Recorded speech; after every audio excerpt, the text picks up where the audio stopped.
Assalamualaikum warahmatullahi wabarakatuh. Perkenalkan, nama saya Ahmad Farhan Hakim, nomor urut 1 dengan NIM 1410620022 dari Program Studi Ilmu Komunikasi Universitas Negeri Jakarta. Pada kali ini saya akan mempresentasikan revisi dari mini skripsi yang telah saya buat, yaitu pola komunikasi organisasi dalam meningkatkan kinerja Departemen Komunikasi dan Informasi di Badan Eksekutif Mahasiswa Prodi Ilmu Komunikasi Universitas Negeri Jakarta periode 2022-2023. Masuk ke latar belakang di bab 1. Komunikasi merupakan bentuk dasar dari aktivitas pada setiap diri manusia. Komunikasi juga sangat penting, terutama saat berada di dalam kelompok atau organisasi. Organisasi dalam Vace dan Fowles tahun 2006 adalah sebuah wadah yang menampung orang-orang dan objek-objek. Orang-orang yang di dalam organisasi yang berusaha mencapai tujuan bersama. Organisasi terbentuk dari beberapa orang atau kelompok yang memiliki suatu tujuan tertentu. Dalam organisasi memiliki struktur divisi dan memiliki tujuan dan tugas masing-masing. Komunikasi organisasi merupakan sistem yang saling berkaitan, yakni antara komunikasi eksternal dan internal. Komunikasi eksternal yaitu komunikasi yang dilakukan organisasi terhadap lingkungan luarnya, sedangkan komunikasi internal yaitu komunikasi dari organisasi itu sendiri. Organisasi di bawahan kepada pimpinan, komunikasi dari pimpinan kepada anggota, dan komunikasi sesama anggota yang sama tingkatnya. Peran seseorang dalam sebagai komunikator di dalam organisasi pada umumnya pemimpin yang efektif yaitu yang memiliki kemampuan organisasi yang baik dan efektif. Hal ini bertujuan agar banyak yang akan mampu merangsang partisipasi orang-orang yang dipimpinnya. Seorang pemimpin juga harus piawai dalam melakukan komunikasi, baik itu dalam bentuk verbal maupun non-verbal. Komunikasi verbal dapat dikatakan baik jika dilakukan dengan menggunakan lisan atau tutur kata yang ramah, sopan, dan lembut. Sebaliknya, jika komunikasi non-verbal dapat dilakukan dengan baik dengan cara mengomunikasikan konsep-konsep abstrak, misal pemaparannya dilakukan dengan baik, kebenaran, keadilan, etika, dan agama secara nonverbal, misalnya bahasa tubuh. Kegiatan dalam membentuk pengertian, visi, dan misi dalam mencari pengalaman anggota organisasi merupakan kegiatan komunikasi di dalam suatu organisasi. Organisasi akan berjalan dengan lancar jika komunikasi yang diterapkan baik. Begitu juga sebaliknya. Jika komunikasi tidak berjalan dengan baik, maka akan terpecah berantakan. Maka dari itu, keberhasilan organisasi yaitu memiliki pimpinan yang menjadi salah satu ujung tombak acuan suatu organisasi. Hal ini dikaitkan dengan Badan Eksekutif Mahasiswa Program Studi Ilmu Komunikasi atau sering disingkat dengan BEMIKOM, periode tahun 2022-2023. Saat ini dipimpin oleh Rahma Azhara, berasal dari Universitas Negeri Jakarta. BEMIKOM ini sudah berdiri sejak 2018 dan pada periode sekarang memiliki sekitar 67 anggota aktif. Di dalam BEMIKOM ini terdapat Departemen Komunikasi dan Informasi atau yang sering dikenal atau disingkat dengan Kominfo. Merupakan salah satu departemen yang ada di dalam struktur BEMIKOM UNJ ini. Pada Departemen Kominfo dipimpin oleh Muhammad Ferdian yang memiliki dan wakilnya dan Haikal Atahari Rohyana dengan anggota aktif sebanyak 7 anggota.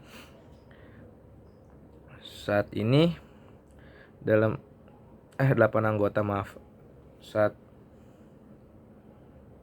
saat ini yang aktif pada saat ini. Dalam departemen ini terbagi menjadi dua tim divisi, yaitu desain dan publikasi. Pola komunikasi merupakan dasar dari bentuk-bentuk komunikasi yang dapat mempengaruhi seseorang yang dapat mengaruhi seseorang dapat melalui sinyal, simbol, dan cara mengajak secara perlahan dan bertahap. Pola komunikasi juga memiliki arti yang dikaitkan dengan prinsip-prinsip komunikasi sebagai bentuk komunikasi serta direalisasikan dalam komunikasi organisasi.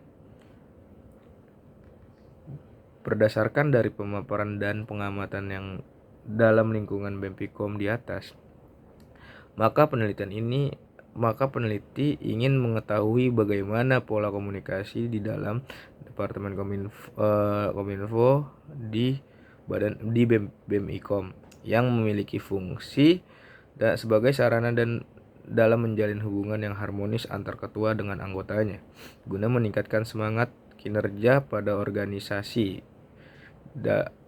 Dalam organisasi dapat dikatakan berjalan dengan baik jika komunikasi antara ketua dengan anggota berjalan dengan lancar dan menjadi cerminan anggotanya.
Manfaat kepenelitian ini terbagi menjadi dua, yaitu secara teoritis dan secara akademis.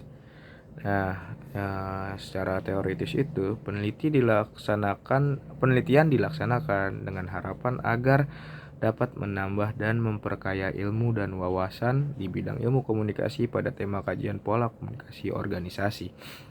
Dan secara akademis, penelitian dilakukan dengan harapan agar mampu memperdalam dan memperkaya wawasan mengenai pola komunikasi organisasi. Selain itu, di dalam penelitian dengan metodologi kualitatif dalam bidang ilmu komunikasi, terlebih lagi sangat sedikit penelitian yang meneliti tentang pola komunikasi organisasi pada Badan Eksekutif Mahasiswa Prodi Ilmu Komunikasi atau yang sering disebut BEMPIKOM Universitas Negeri Jakarta. Penelitian ini secara praktis dapat diharapkan sebagai referensi bersama dalam konteks memahami kajian pola komunikasi organisasi di dalam kegiatan universitas dan sebagai masukan bagi mahasiswa atau mahasiswi Badan Eksekutif Mahasiswa Prodi Ilmu Komunikasi Universitas Negeri Jakarta untuk menjadi tahun 2022-2023 untuk menjadi evaluasi pembelajaran dalam menjalankan organisasi secara bersama. Selain itu juga agar menjadi lebih baik untuk periode ke depannya.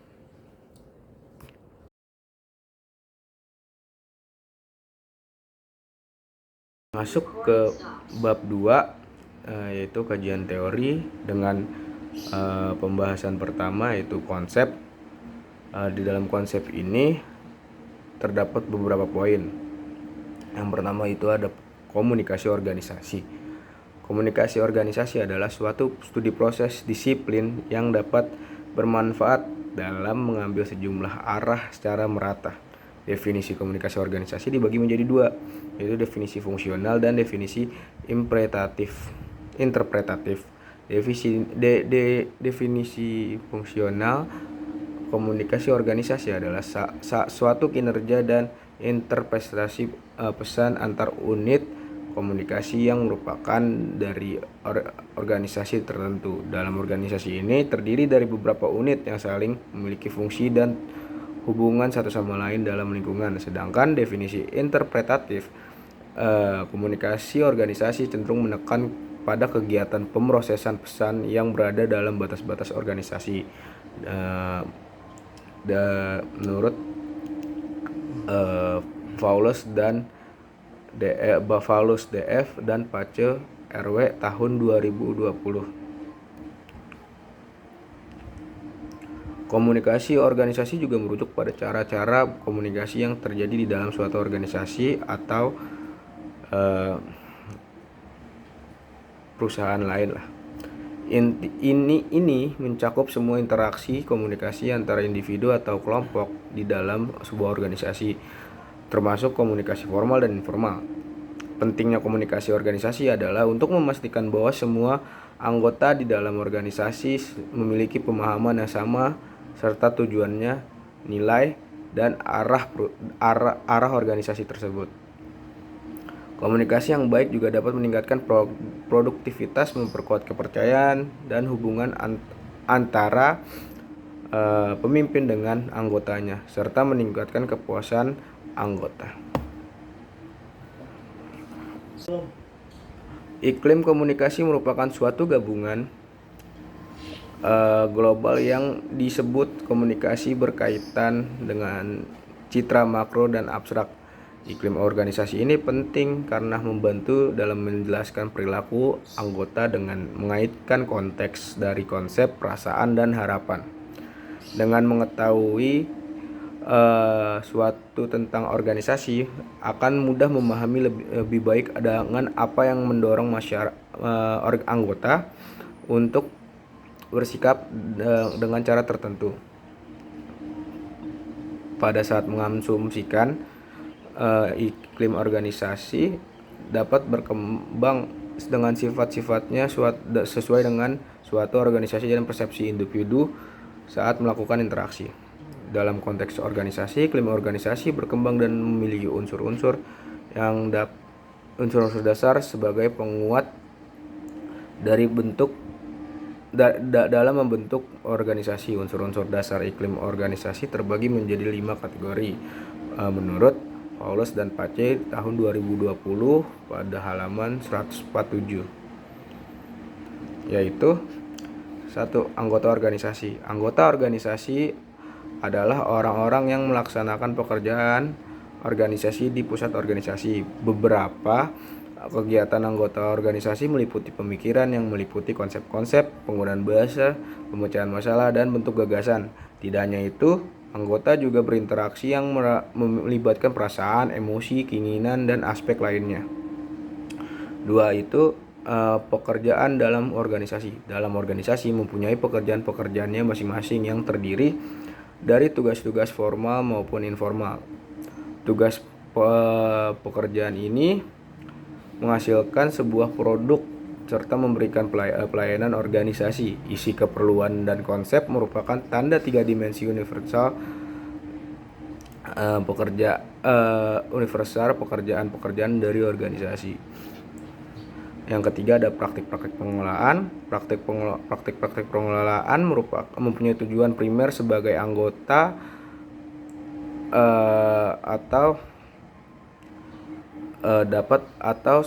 untuk menyelesaikan pekerjaan melalui orang lain antar anggota. Keberhasilan kompetitif suatu organisasi dapat dicapai dengan mengelola sumber daya manusia yang potensial. Ketua organisasi membuat keputusan mengenai anggota menggunakan sumber daya yang dibutuhkan dalam pekerjaan atau pengelolaan. Struktur organisasi ini yang keempat ada struktur organisasi. Struktur organisasi ini merujuk pada syarat standarisasi dan tugas-tugas. Dengan kata lain, suatu pekerjaan sangat harus diformalisasikan dengan keleluasan anggota mengenai 5W1H dalam pekerjaan itu saat dilakukan. Formalisasi ini akan terjadi jika tugas-tugas dari anggota ditentukan oleh hukum dan aturan tertentu secara langsung atau hanya dimengerti oleh anggotanya saja. Yang kelima ada pedoman. Yang terakhir ada pedoman organisasi. Pedoman organisasi adalah serangkaian pernyataan yang mempengaruhi, mengendalikan, dan memberikan arahan dalam mengambil keputusan dan tindakan kepada anggota organisasi. Pedoman ini terdiri dari pernyataan-pernyataan terkait cita-cita, misi, tujuan, strategi, kebijakan, prosedur, dan aturan. Dari berbagai macam pedoman ini selalu menyediakan informasi yang dituju untuk anggota organisasi mengenai keperluan organisasi.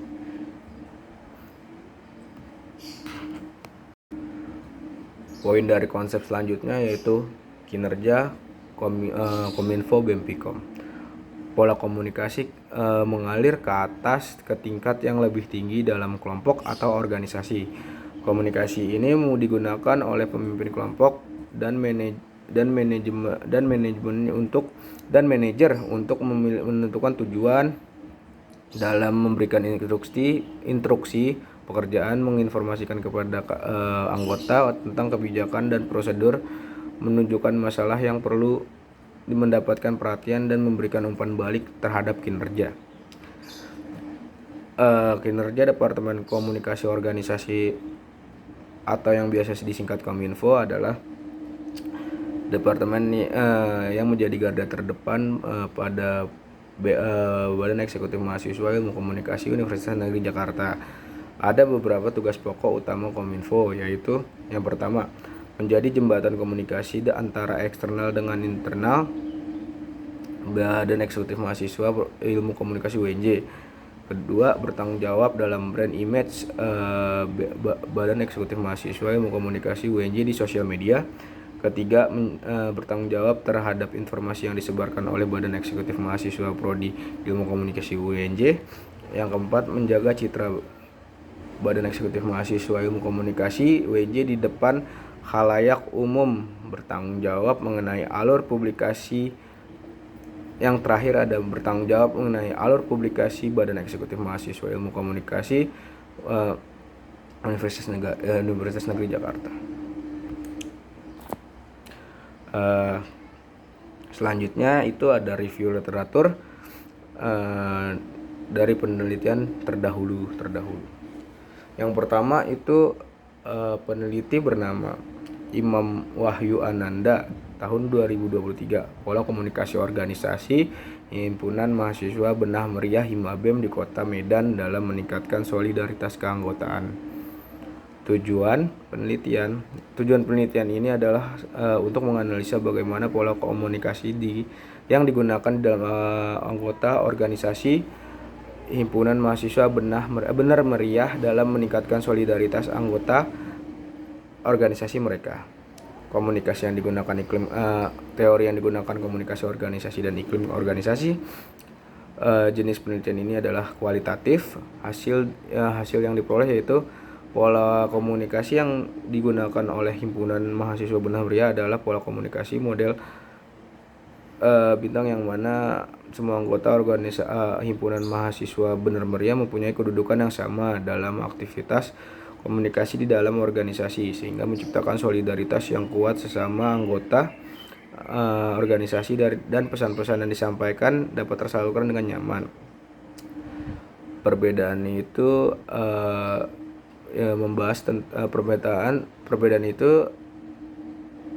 dari penelitian ini membahas tentang objek perbedaan dia ada di dalam objek, dan persamaan penelitian ini adalah sama-sama meneliti tentang pola komunikasi organisasi. Penelitian yang kedua, peneliti bernama Abdillah Kamal tahun 2014, pola komunikasi organisasi Forum Komunikasi Pemuda Indonesia. Tujuan penelitian ini adalah untuk mengetahui peran komunikasi organisasi di dalam bentuk semangat kerja di Forum Komunikasi Pemuda. Teori yang digunakan komunikasi organisasi. Jenis penelitian ini adalah kualitatif. Hasil dari penelitian ini adalah menunjukkan bahwa komunikasi organisasi mempunyai peranan penting dalam meningkatkan semangat kerja Forum Komunikasi Pemuda Indonesia. Adapun peran komunikasi organisasi terhadap semangat kerja Forum Komunikasi Pemuda Indonesia ini adalah adanya rasa solidaritas dan kekeluargaan sehingga menghasilkan kenyamanan bekerja. Perbedaan berada di dalam objek. Persamaan penelitian ini sama-sama membahas tentang pola komunikasi. Penelitian yang ketiga, peneliti bernama Fiderman Gori Priyatsaweni RT Simamora tahun 2020 dengan judul Pola Komunikasi Organisasi dalam Meningkatkan Kinerja Kepala Desa Marau, Kecamatan Ulunoyo, Kabupaten Nias Selatan. Tujuan penelitian ini yaitu untuk mengetahui bagaimana pola dan proses organisasi antara kepala desa Marau dengan perangkat desa di dalam meningkatkan kinerja pemerintah desa, dan faktor apa saja yang menjadi penghambat dalam proses komunikasi organisasi tersebut. Dari digunakan komunikasi organisasi, pendekatan metode menggunakan deskriptif kualitatif. Hasil dari penelitian ini menunjukkan bahwa pola dan proses komunikasi yang digunakan adalah pola saluran total, yakni memberikan kebebasan untuk menyampaikan informasi baik dari kepala desa ataupun perangkat desa, begitu juga sebaliknya. Adapun faktor penghambatnya adalah miscommunication yang terjadi antara kepala desa dengan perangkat desa, dan begitu juga dengan sebaliknya, hambatan semantik dan hambatan fisik. Perbedaannya ada di dalam objek. Perbedaan terjadi di dalam objek. Persamaan penelitian ini membahas tentang pola komunikasi organisasi. Yang penelitian keempat yaitu bernama Jonathan Anggi Leonardi tahun 2022 dengan judul Pola Komunikasi Organisasi dalam Meningkatkan Kinerja Karyawan pada CV Bintang Makmur. Penelitian ini mempelajari tentang bagaimana pola komunikasi organisasi dalam meningkatkan kinerja karyawan CV Bintang Makmur.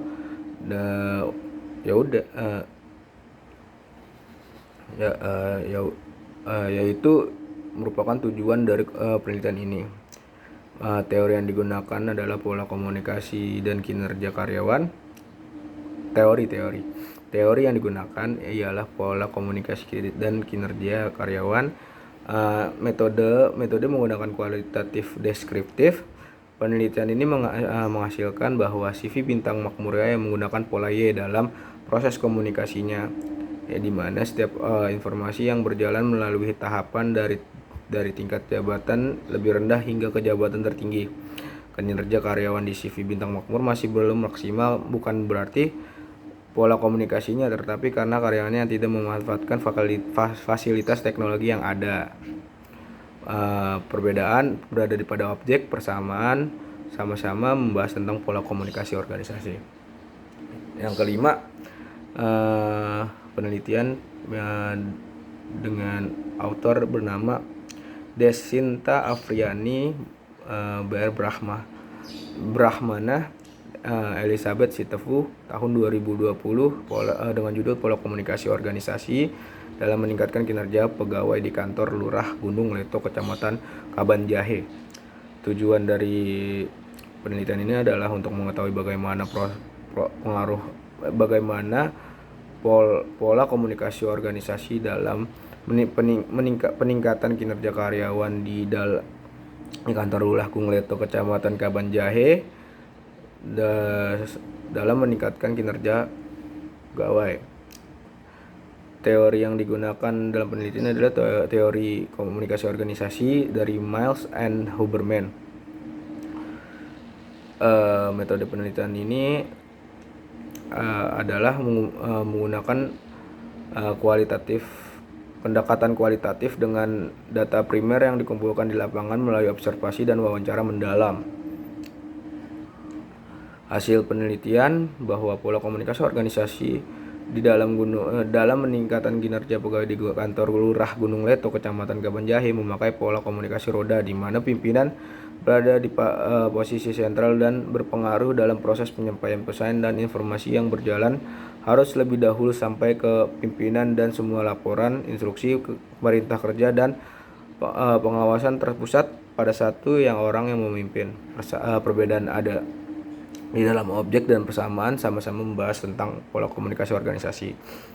Yang keenam yaitu peneliti bernama Gracia Febrina Lumentut, Julia T. Panto, Grace J. Waleleng tahun 2017 dengan judul Pola Komunikasi Pemimpin Organisasi dalam Meningkatkan Motivasi Kerja Anggota di dalam anggota LPM dalam kurung Lembaga Pers Mahasiswa Inovasi Unstrat.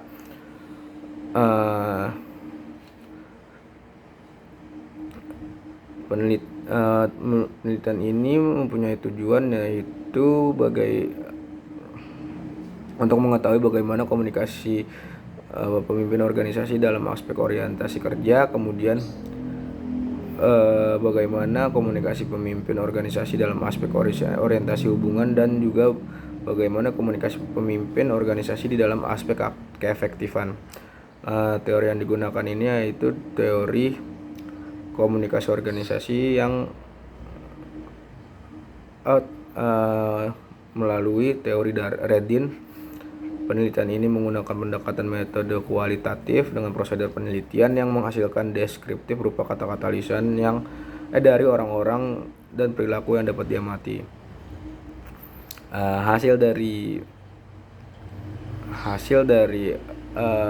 penelitian tersebut yaitu pertama adalah ada 3 poin, yaitu pertama aspek orientasi pemimpin, 2 aspek orientasi hubungan pemimpin, ada organisasi yang selalu menciptakan hubungan baik dengan anggota, yang terakhir aspek keefektifan, setiap tugas yang diberikan tidak selalu dapat diselesaikan sesuai target dan tepat waktu. Perbedaan ada pada objek dan persamaan masih sama-sama membahas tentang pola komunikasi organisasi.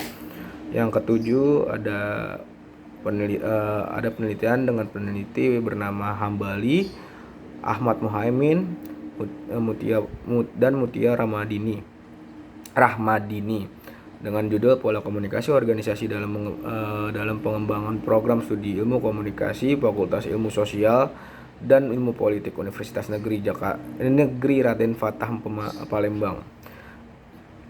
Tujuan dari tulisan ini adalah menjawab pertanyaan bagaimana pola komunikasi organisasi di dalam pengembangan prodi ilmu komunikasi di FISIP UIN Raden Fatah Palembang. Teori yang digunakan yaitu teori informasi organisasi dari Carl Weck. Metode yang digunakan kualitatif deskriptif. Hasil penelitian mendapat ditarik kesimpulan dalam pengembangan mata kuliah sesuai masalah penelitian, yaitu model komunikasi organisasi, model komunikasi organisasi program sarjana ilmu komunikasi mengikuti sistem yang ada saat ini, karena alur komunikasi formal dalam organisasi diatur secara teratur dan mengikuti prosedur yang berlaku. Perbedaan ada pada objek dan persamaan sama-sama membahas tentang pola komunikasi organisasi. Yang ke-8 penelitian ke-8 dengan peneliti bernama Nika Devin Setiawati, Gatot Prijowidodo, Indri Inggit tahun 2018, Pola Komunikasi Organisasi PDI Perjuangan dalam proses kaderisasi di DPC Kabupaten Sidoarjo. Tujuan dari penelitian ini melihat keefektifan kaderisasi tersebut, maka penelitian penelitian ini dilakukan untuk mengetahui bagaimana pola komunikasi organisasi yang terjadi selama proses kaderisasi. Teori yang digunakan penelitian ini adalah teori komunikasi organisasi. Pendekatan adalah pendekatan fenomenologi kualitatif, dan hasilnya menunjukkan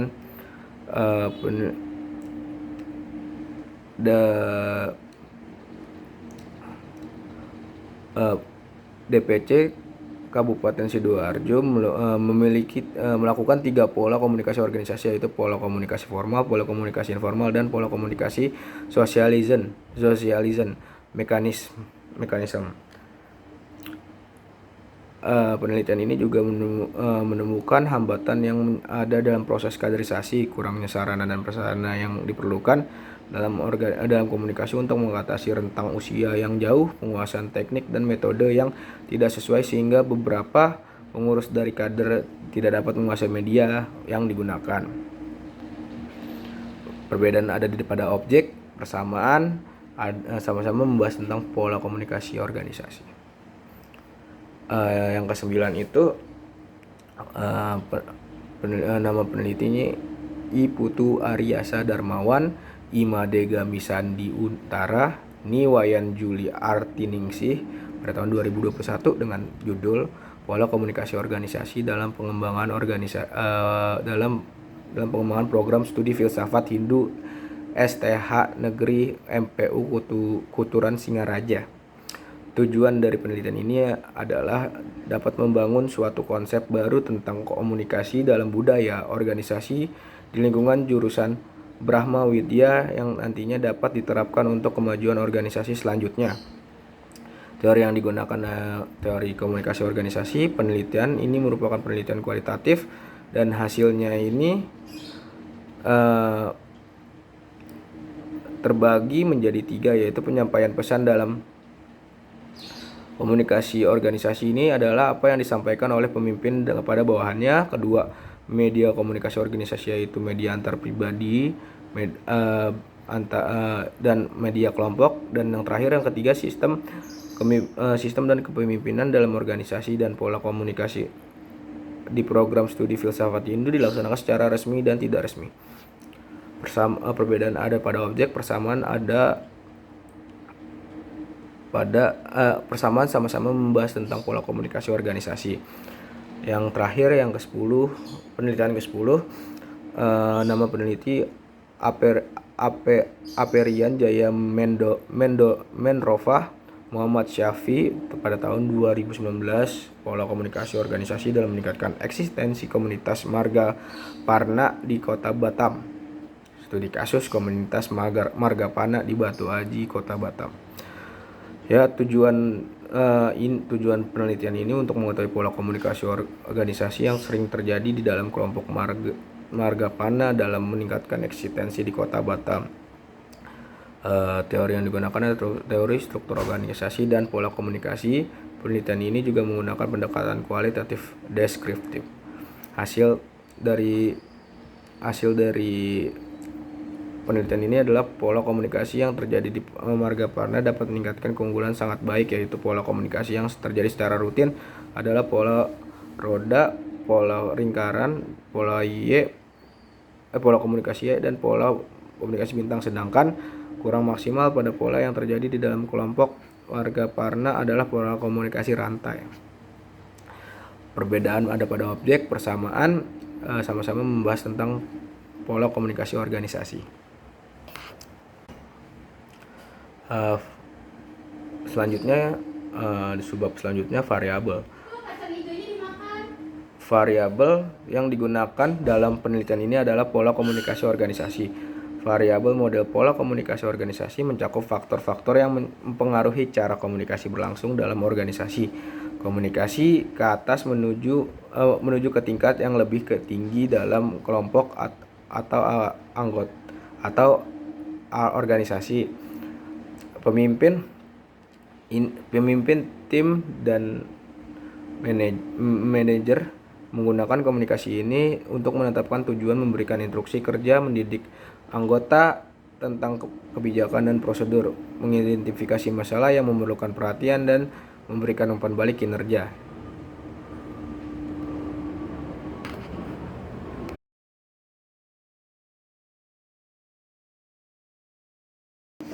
Bab ketiga masuk ke metodologi penelitian.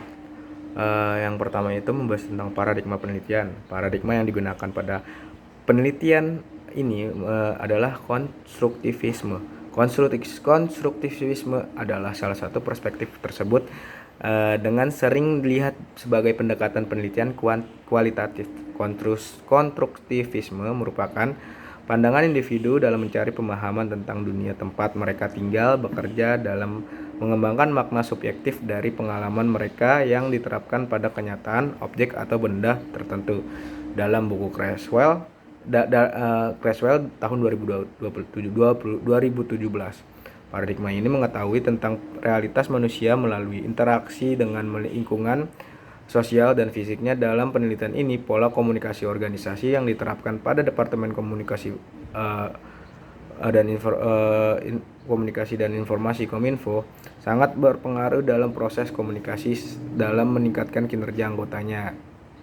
Maka dari itu, fokus penelitian ini bagaimana proses pola komunikasi organisasi dalam meningkatkan kinerja anggota Departemen Kominfo. Yang kedua, pendekatan penelitian. Pendekatan penelitian adalah salah satu cara atau metode yang digunakan untuk mengumpulkan data atau informasi dalam suatu penelitian. Pemilihan pendekatan yang tepat tergantung pada tujuan penelitian, jenis data yang digunakan, yang ingin dikumpulkan, serta sumber daya yang terjadi untuk penelitian. Pada penelitian ini menggunakan pendekatan kualitatif. Dalam penelitian kualitatif yang dilakukan hanya dengan pendekatan ini lebih cenderung menggunakan metode pengumpulan data seperti wawancara mendalam, observasi, dan analisis dokumen untuk memahami konteks sosial, politik, dan budaya dari fenomena yang diteliti. Pendekatan kualitatif juga mengakui bahwa peneliti kualitatif memiliki peran aktif dalam penelitian. Oleh karena itu, proses menyadarkan peran posisi mereka dalam penelitian dan bagaimana posisi mereka tersebut dapat untuk memengaruhi analisis data temuan penelitian. Denzin dan Lincoln 2011 pada penelitian ini akan memahami pola komunikasi organisasi dalam meningkatkan kinerja Departemen Komunikasi dan Informasi Badan Eksekutif Mahasiswa Program Prodi Ilmu Komunikasi Universitas Negeri Jakarta periode tahun 2022-2023 dengan wawancara mendalam, observasi dan analisis. Metode penelitian. Metode penelitian ini adalah kualitatif deskriptif. Penelitian kualitatif adalah suatu metode penelitian yang bertujuan untuk memahami fenomena sosial dengan mengumpulkan data yang mendalam kontekstual. Metode ini mencakup proses pengumpulan data yang fleksibel seperti mewawancara, observasi, analisis dokumen, dan metode pengumpulan kualitatif lainnya. Data kualitatif kemudian dianalisis dengan menggunakan pendekatan induktif dan interpretatif yang memiliki tujuan memiliki aspek-aspek tertentu dari fenomena atau konteks yang diteliti. Teknik penarikan informan. Teknik penarikan informan dari penelitian ini adalah perspective sampling yang memiliki pengertian sebagai teknik pengambilan sampel non-probabilitas yang digunakan untuk memilih informan atau partisipan berdasarkan kriteria tertentu yang sesuai dengan tujuan penelitian secara relevan. Pada penelitian ini, teknik penarikan informan adalah perspective sample. Perspective sample merupakan teknik atau metode pengambilan data sesuai dengan kriteria tertentu yang biasanya memiliki pengalaman dan kemampuan yang relevan dalam topik penelitian. Dalam teknik ini, penelitian memilih partisipan yang dapat dipertimbangkan dan ditetapkan sebelumnya, seperti usia, jenis kelamin, profesi, atau pengalaman. Teknik ini digunakan ketika peneliti dalam memperdalam pemahamannya tentang karakteristik fenomena yang tertentu yang dimiliki partisipan yang dipilih. Metode pengumpulan data. Menurut Baby tahun 2020, metode penelitian kualitatif merupakan kegiatan observasi yang memungkinkan untuk mempercepat adaptasi dengan kondisi tertentu agar menghasilkan data yang mendalam dalam standarisasi formal. Metode pengumpulan data pada kualitatif adalah metode yang digunakan untuk mengumpulkan data yang bersifat deskriptif interpretatif. Metode ini melibatkan pengumpulan data melalui wawancara dan yang mendalam untuk tujuan observasi.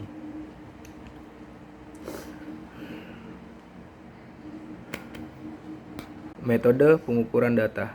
Data yang digunakan penelitian ini adalah data observasi dan wawancara kegiatan observasi yang dilakukan dengan tujuan agar mudah dan dapat didapat karena adaptasi yang dengan kondisi yang sangat cepat. Teknik wawancara ini dapat diukur dengan membatasi jumlah responden sesuai dengan penelitian. Sesuai dengan kebutuhan. Masuk ke definisi operasional variabel, dan poin pertama itu variabel komunikasi organisasi. Variabel dalam penelitian ini adalah komunikasi organisasi. Dan tentunya di dalam penelitian ini model konsep dari Pace Paulus yang akan digunakan adalah aliran komunikasi organisasi. Pace dan Paulus ini membagi 3 dimensi komunikasi organisasi dalam mengukur komunikasi pada ketua dan anggota organisasi yang terdiri dari yang pertama, komunikasi ke bawah. Komunikasi ke bawah adalah proses komunikasi yang terjadi dari ketua ke anggota dalam struktur organisasi. Tujuan utama dari komunikasi ke bawah adalah memberikan informasi atau pesan dari ketua kepada anggota, memberikan arahan atau instruksi tentang tugas yang harus dilakukan, memberikan umpan balik terhadap kinerja anggota, serta memberikan dukungan dan motivasi. Yang kedua, komunikasi ke atas. Komunikasi ke atas adalah proses komunikasi yang terjadi dari anggota ke ketua dalam struktur organisasi dan memiliki tujuan utama dari komunikasi ke atas adalah memberikan umpan balik atau masukan terhadap kinerja atau kebijakan organisasi kepada ketua. Komunikasi ke atas juga dapat digunakan untuk melaporkan masalah atau isu-isu penting yang membutuhkan perhatian dari ketua. Yang ketiga, komunikasi horizontal dan komunikasi horizontal ini adalah jenis komunikasi yang terjadi antara anggota yang memiliki posisi, status, dan tanggung jawab yang sama dalam suatu organisasi. Jenis komunikasi ini dapat terjadi secara langsung maupun tidak langsung dan biasa dilakukan dengan tujuan untuk berbagi informasi, mempererat hubungan kerja, atau memecahkan masalah yang muncul di dalam organisasi. Dari tiga dimensi komunikasi organisasi dari Pace dan Paulus tersebut, maka penerapan yang berhubungan pada penelitian ini yaitu yang pertama, komunikasi ke bawah. Dalam pembagian penugasan, ketua dari Departemen Kominfo BEMPIKOM UNJ telah membagi 2 divisi, yaitu divisi publikasi dan divisi desain. Selain itu juga ketua Departemen Kominfo BEMPIKOM UNJ telah membuat agenda, waktu pengerjaan, dan tanggal postingan konten atau tugas kepada tiap anggota yang berwenang. Yang kedua, komunikasi ke atas. Pada setiap anggota dari Departemen Komunikasi Kominfo BEMPIKOM telah mempunyai tanggung jawab dalam penugasannya. Anggota wajib laporan kepada ketua dalam membuat konten agar bisa dilihat, dan jika masih kurang menurut ketua maka ada revisi yang harus dikerjakan. Selain itu, anggota Departemen Kominfo dapat meminta saran kepada ketua tentang masalah dalam membuat konten yang telah ditentukan. Yang ketiga, komunikasi horizontal. Dalam Departemen Kominfo BEMPIKOM, tiap anggota divisi saling berhubungan satu sama lain sesuai posisi, status, dan tanggung jawab yang sama. Selain itu, tiap divisi dari Departemen Kominfo saling berhubungan juga dalam penugasan. Dalam hal ini, setelah konten atau penugasan telah disetujui oleh ketua, maka divisi desain harus memberikan informasi dan memberikan file atau soft copy tersebut dengan tujuan agar divisi publikasi dapat mempublikasikan konten atau penugasan tersebut. Operasional konsep. Dari penjelasan tentang definisi variabel pada penelitian ini, peneliti dapat merumuskan operasional konsep penelitian ke dalam bentuk tabel dengan tujuan menjadi gambaran yang jelas mengenai variabel penelitian yang telah diturunkan menjadi dimensi atau indikator sebagai alat ukur hipotesis dalam penelitian. Di sini ada tabel, yaitu konsep mengambil dari buku aliran komunikasi dalam komunikasi organisasi dan buku komunikasi organisasi Pace dan Paulus. Variabelnya itu komunikasi organisasi, dimensi itu ada 3, yaitu komunikasi ke bawah, komunikasi ke atas, dan komunikasi horizontal. Indikatornya itu, yang pertama, di komunikasi ke bawah itu ada arahan dari ketua ke anggota dalam pembagian penugasan dengan tanggung jawabnya masing-masing divisi. Yang kedua itu ketua membuat agenda, waktu pengerjaan dan tanggal postingan konten kepada tiap anggota yang berwenang. Yang kedua, indikator kedua di dalam komunikasi ke atas. Yang pertama itu setiap anggota mempunyai tanggung jawab dalam penugasannya. Yang kedua, keluarga anggota wajib melaporkan progres penugasan kepada ketua dalam memberikan umpan balik atau masukan terhadap kinerja. Yang ketiga, anggota dapat meminta arahan atau masukan dan saran dari ketua ketika dapat masalah dalam membuat konten yang telah ditentukan. Nah, yang terakhir, indikator komunikasi horizontal mempunyai hubungan satu sama lain dengan tiap anggota divisi. Skalanya itu skala interval. Sekian dari saya, kurang lebihnya mohon maaf. Bila ada kekurangan dalam perkataan maupun ucapan, mohon maafkan. Wassalamualaikum warahmatullahi wabarakatuh.